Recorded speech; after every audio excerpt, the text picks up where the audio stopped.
ఈ వీడియోలో సెంట్రల్ గవర్నమెంట్కి స్టేట్ గవర్నమెంట్కి డబ్బులు ఎక్కడి నుంచి వస్తాయి, వచ్చిన డబ్బుల్ని గవర్నమెంట్ ఎలా ఖర్చు పెడుతుంది అనే విషయాల గురించి చెప్పబోతున్నాను. Let's begin our episode. First central government గురించి చూద్దాము. సెంట్రల్ గవర్నమెంట్కి మెయిన్గా 5 సోర్సెస్ నుంచి ఇన్కమ్ వస్తుంది. Number 1 personal income tax. దేశంలో ఉన్న చాలా మంది ప్రజలు ప్రతిరోజు ఏదో ఒక వర్క్ చేస్తుంటారు. అలా వర్క్ చేసే వాళ్ళకి ప్రతి సంవత్సరం ఎంతో కొంత ఇన్కమ్ వస్తుంది. ఆ ఇన్కమ్ అనేది శాలరీస్ నుండి అవ్వచ్చు లేదా బిజినెస్ నుండి అవ్వచ్చు.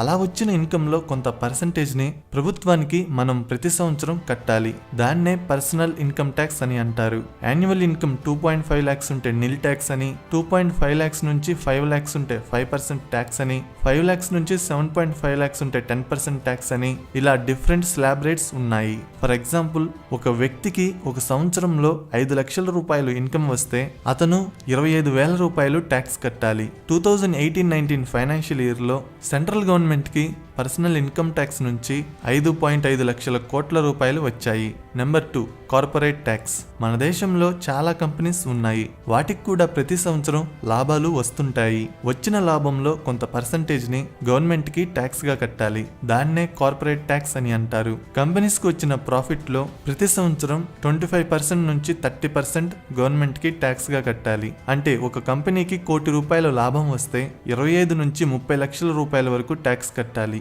2018-19 ఫైనాన్షియల్ ఇయర్ లో సెంట్రల్ గవర్నమెంట్ కి 6.7 లక్షల కోట్ల రూపాయలు కార్పొరేట్ ట్యాక్స్ రూపంలో వచ్చాయి. నెంబర్ 3 GST అంటే గూడ్స్ అండ్ సర్వీసెస్ ట్యాక్స్. మనం ప్రతిరోజు ఏదో ఒక వస్తువు కొంటూనే ఉంటాము. షాంపూ, పేస్ట్, బ్రష్, సోప్, రెస్టారెంట్లో ఫుడ్, మొబైల్ ఫోన్, టీవీ, ఇలా ఏదో ఒక వస్తువు కొంటూనే ఉంటాము. ఆ వస్తువుల యొక్క ప్రైస్ లో కొంత పర్సెంటేజ్ GST కిందకి వస్తుంది. ఫర్ ఎగ్జాంపుల్, 10,000 రూపీస్ ప్రైస్ ఉన్న మొబైల్ ఫోన్ కొన్నారనుకోండి, అందులో 1,800 రూపీస్ GST ఉంటుంది. ప్రైస్ అనేది GSTతో కలిపి ఇంక్లూడ్ అయ్యే మీకు ఆన్లైన్ లో కనిపిస్తుంది. అందుకే MRP కింద చిన్న చిన్న అక్షరాలతో ఇంక్లూజివ్ ఆఫ్ ఆల్ ట్యాక్సెస్ అని రాస్తారు. ఈ GSTలో హాఫ్ అమౌంట్ సెంట్రల్ గవర్నమెంట్ కి వెళ్తుంది, ఇంకో హాఫ్ అమౌంట్ స్టేట్ గవర్నమెంట్ కి వెళ్తుంది. For example, 10 lakhs ex showroom price ఉన్న కార్ ఉందనుకోండి, ఆ ప్రైస్ లో 2,80,000 రూపీస్ GST ఉంటుంది. ఇందులో 1,40,000 సెంటర్ కి వెళ్తుంది, ఇంకో 1,40,000 స్టేట్ కి వెళ్తుంది. ఈ విధంగా సెంట్రల్ గవర్నమెంట్ కి GST రూపంలో డబ్బులు వస్తాయి. 2018-19 ఫైనాన్షియల్ ఇయర్ లో సెంట్రల్ గవర్నమెంట్ కి 5.8 లక్షల కోట్ల రూపాయలు GST రూపంలో వచ్చాయి. నెంబర్ 4 ఎక్సైజ్ డ్యూటీ అంటే పెట్రోల్ మీద వచ్చే రెవెన్యూ. ప్రజలు కొనే పెట్రోల్ మీద బోత్ సెంటర్ అండ్ స్టేట్స్ కి రెవెన్యూ వస్తుంది. పెట్రోల్ ప్రైస్ లో 70% ట్యాక్సే ఉంటుంది. 2018-19 ఫైనాన్షియల్ ఇయర్ లో సెంట్రల్ గవర్నమెంట్ కి 1.4 లక్షల కోట్ల రూపాయలు ఎక్సైజ్ డ్యూటీ రూపంలో వచ్చాయి. Number 5 customs duty. ఇండియా చాలా వస్తువుల్ని ఇంపోర్ట్ చేసుకుంటుంది, అలాగే ఎక్స్పోర్ట్ కూడా చేస్తుంది. ఇంపోర్ట్ అండ్ ఎక్స్పోర్ట్ చేసే వస్తువుల మీద వేసే ట్యాక్స్ ని కస్టమ్స్ డ్యూటీ అని అంటారు. ఒక్కొక్క వస్తువు మీద ఒక్కొక్క రకంగా కస్టమ్స్ డ్యూటీ ఉంటుంది. 2018-19 ఫైనాన్షియల్ ఇయర్ లో సెంట్రల్ గవర్నమెంట్ కి 1.3 లక్షల కోట్ల రూపాయలు కస్టమ్స్ డ్యూటీ రూపంలో వచ్చాయి. ఇవి కాకుండా కోల్ మైన్స్ నుంచి, స్పెక్ట్రమ్ ఆక్షన్ నుంచి, స్టేట్ గవర్నమెంట్ కి ఇచ్చిన లోన్స్ నుంచి జనరేట్ అయ్యే వడ్డీ నుంచి సెంట్రల్ గవర్నమెంట్ కి డబ్బులు వస్తాయి. 2018-19 ఫైనాన్షియల్ ఇయర్ లో సెంట్రల్ గవర్నమెంట్ కి 20 లక్షల కోట్ల రూపాయల రెవెన్యూ వచ్చింది. ఇందులో కార్పొరేట్ ట్యాక్స్ నుంచే గవర్నమెంట్ కి ఎక్కువగా రెవెన్యూ వస్తుంది. ఇక ఖర్చు విషయానికి వస్తే సెంట్రల్ గవర్నమెంట్ కి వచ్చిన రెవెన్యూని 5 విధాలుగా ఖర్చు పెడుతుంది. Number 1 devolution of central taxes to states. Central government కి వచ్చిన టోటల్ రెవెన్యూలో స్టేట్స్ కి 41% తిరిగి ఇచ్చేస్తుంది. ఇంతకు ముందు ఇది 42% ఉండేది. కొత్తగా Jammu and Kashmir, Ladakh union territories ఏర్పాటు అవ్వడం వల్ల 1% షేర్ వాటికి వెళ్లిపోతుంది. అంటే సెంట్రల్ గవర్నమెంట్ కి 100 రూపాయలు ఆదాయం వస్తే అందులో 41 రూపాయలు తిరిగి స్టేట్స్ కే ఇచ్చేస్తుంది. ఈ 41 రూపాయల్లో ఒక్కొక్క స్టేట్ కి ఎంత డబ్బులు ఇవ్వాలనేది రాష్ట్ర జనాభా మీద బేస్ అయి ఉంటుంది. స్టేట్ లో ఎక్కువ పాపులేషన్ ఉంటే ఎక్కువ అమౌంట్ వస్తుంది, తక్కువ పాపులేషన్ ఉంటే తక్కువ అమౌంట్ వస్తుంది. Number 2 defence. ఆర్మీలో పనిచేసే వాళ్ళ యొక్క శాలరీస్ మీద మీద, పెన్షన్స్ మీద, ఆయుధాల మీద ఖర్చు పెడుతుంది. సెంటర్ ఖర్చు పెట్టే మొత్తం డబ్బుల్లో 15% డిఫెన్స్ మీదే ఖర్చు పెడుతుంది. Number 3 subsidies.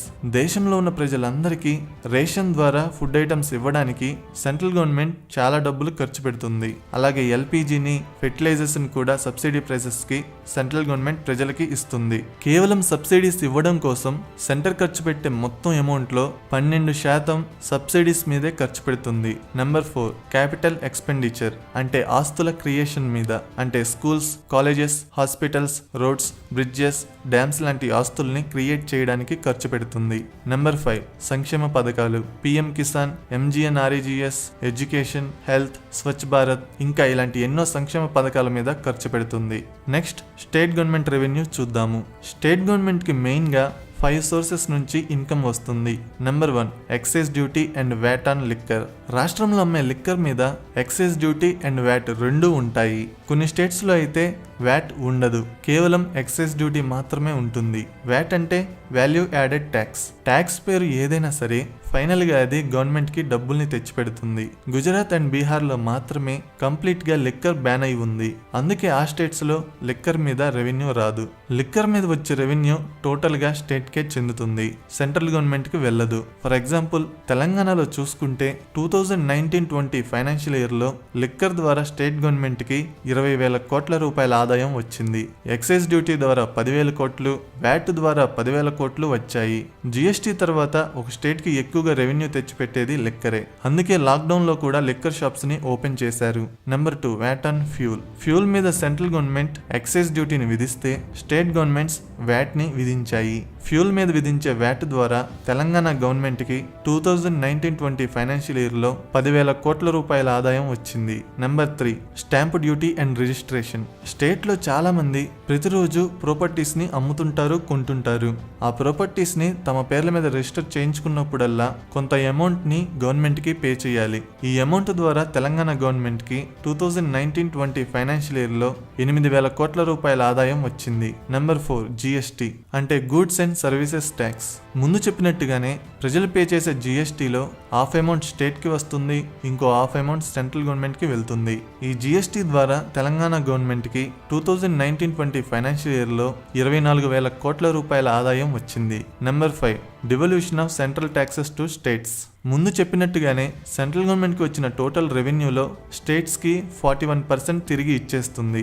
ఇంతకు ముందు 42% ఉండేది. కొత్తగా Jammu and Kashmir, Ladakh union territories ఏర్పాటు అవ్వడం వల్ల 1% షేర్ వాటికి వెళ్ళిపోతుంది. ఈ షేర్ ద్వారా 2019-20 ఫైనాన్షియల్ ఇయర్ లో తెలంగాణ గవర్నమెంట్ కి 16,000 కోట్ల రూపాయలు వచ్చాయి. ఇవి కాకుండా మిగతా సోర్సెస్ చూసుకుంటే ఆర్టీఏ ద్వారా, మైనింగ్ ద్వారా, ప్రాపర్టీ ట్యాక్స్ ద్వారా స్టేట్ గవర్నమెంట్స్ కి డబ్బులు వస్తాయి. ఆర్టీఏ అంటే రీజనల్ ట్రాన్స్పోర్ట్ అథారిటీ. ప్రజలు కొత్త వెహికల్స్ ని కొన్నప్పుడల్లా గవర్నమెంట్ వాటి మీద లైఫ్ ట్యాక్స్ వేస్తుంది. ఈ లైఫ్ ట్యాక్స్ అనేది వెహికల్ ఎక్స్ షోరూమ్ ప్రైస్ మీద 9 to 14% ఉంటుంది. ఆర్టీఏ ద్వారా 3,500 కోట్లు, మైనింగ్ ద్వారా 5,000 కోట్లు, ప్రాపర్టీ ట్యాక్స్ ద్వారా 500 కోట్ల రూపాయలు తెలంగాణ గవర్నమెంట్ కి 2019-20లో వచ్చాయి. మొత్తం చూసుకుంటే స్టేట్ గవర్నమెంట్స్ కి మెయిన్ గా జిఎస్టీ అండ్ లిక్కర్ ద్వారా ఎక్కువ రెవెన్యూ వస్తుంది. 2019-20 ఫైనాన్షియల్ ఇయర్ లో తెలంగాణకి 1,13,000 కోట్ల రూపాయల రెవెన్యూ వచ్చింది. నేను ఇక్కడ తెలంగాణని ఎగ్జాంపుల్ గా తీసుకొని చెప్తున్నాను. ప్రతి స్టేట్ లో రెవెన్యూ అనేది మెయిన్ గా ఈ సోర్సెస్ నుంచే వస్తుంది. ఈ సోర్సెస్ కాకుండా కొంత అమౌంట్ ని సెంట్రల్ గవర్నమెంట్ నుంచి, బ్యాంక్స్ నుంచి స్టేట్ గవర్నమెంట్స్ అప్పుగా కూడా తీసుకుంటాయి. స్టేట్స్ అనేవి ప్రతి సంవత్సరం తమ జీడీపీలో 3% అప్పుగా తీసుకోవచ్చు. స్టేట్ కి ఉన్న మొత్తం అప్పు అనేది జీడీపీకి 25% కన్నా ఎక్కువ ఉండకూడదు. ఫర్ ఎగ్జాంపుల్ ఒక స్టేట్ జీడీపీ 10 lakh crores ఉందనుకోండి, ఆ స్టేట్ ప్రతి సంవత్సరం 30,000 కోట్లు అప్పుగా తీసుకోవచ్చు. కానీ స్టేట్ కి ఉన్న మొత్తం అప్పు 2,50,000 కోట్లు దాటకూడదు. ఒకవేళ దాటిందంటే ఆ స్టేట్ లో ఫైనాన్షియల్ మిస్ మేనేజ్మెంట్ ఉన్నట్టే. ఒకవేళ డెప్ట్ టు జీడీపీ రేషియో పర్సంటేజ్ అనేది ప్రతి సంవత్సరం తగ్గుతూ వస్తే ఆ స్టేట్ లో ఫైనాన్షియల్ మేనేజ్మెంట్ హెల్తీగా ఉన్నట్టే. సో ఒక రాష్ట్ర అప్పుని జీడీపీతో మెజర్ చేయాలే తప్ప అమౌంట్ ని బట్టి మెజర్ చేయకూడదు. ఇక ఖర్చు విషయానికి వస్తే స్టేట్ గవర్నమెంట్ అనేది వచ్చిన డబ్బుల్ని 3 విధాలుగా ఖర్చు పెడుతుంది. ఒకటి క్యాపిటల్ ఎక్స్పెండిచర్, అంటే అసెట్స్ క్రియేషన్ మీద, అంటే schools, colleges, hospitals, roads, bridges, dams లాంటి ఆస్తుల్ని క్రియేట్ చేయడానికి ఖర్చు పెడుతుంది. రెండవది రెవెన్యూ ఎక్స్పెండిచర్, అంటే సంక్షేమ పథకాల మీద, ప్రభుత్వ ఉద్యోగులకి జీతాలు ఇవ్వడానికి ఖర్చు పెడుతుంది. ఈ రెవెన్యూ ఎక్స్పెండిచర్ అనే దానివల్ల యాసెట్స్ క్రియేషన్ ఏమీ ఉండదు. రెవెన్యూ ఎక్స్పెండిచర్ అనేది ఎక్కువగా ఉంటే ఆ స్టేట్ అనేది తక్కువగా గ్రో అవుతుంది. మూడవది డెబ్ట్ and interest payments. Government already కొన్ని అప్పులు తీసుకుని ఉంటుంది. వచ్చిన రెవెన్యూతో ఉన్న అప్పుల్లో కొంత అప్పుని తిరిగి చెల్లిస్తుంది. మిగిలి ఉన్న అప్పుకి వడ్డీ కడుతుంది. ఈ విధంగా స్టేట్ గవర్నమెంట్స్ అనేవి తమకొచ్చిన రెవెన్యూని ఖర్చు పెడతాయి. నా ఎక్స్ప్లెనేషన్ నచ్చితే వీడియోని లైక్ చేసి షేర్ చేయండి. ఇలాంటి ఇంట్రెస్టింగ్ వీడియోస్ కోసం ఛానల్ని సబ్స్క్రైబ్ చేయండి. వీడియో పెట్టగానే నోటిఫికేషన్ రావాలంటే సబ్స్క్రైబ్ చేయగానే పక్కనే ఒక బెల్ ఐకాన్ కనబడుతుంది. దాని మీద క్లిక్ చేయండి. Thank you.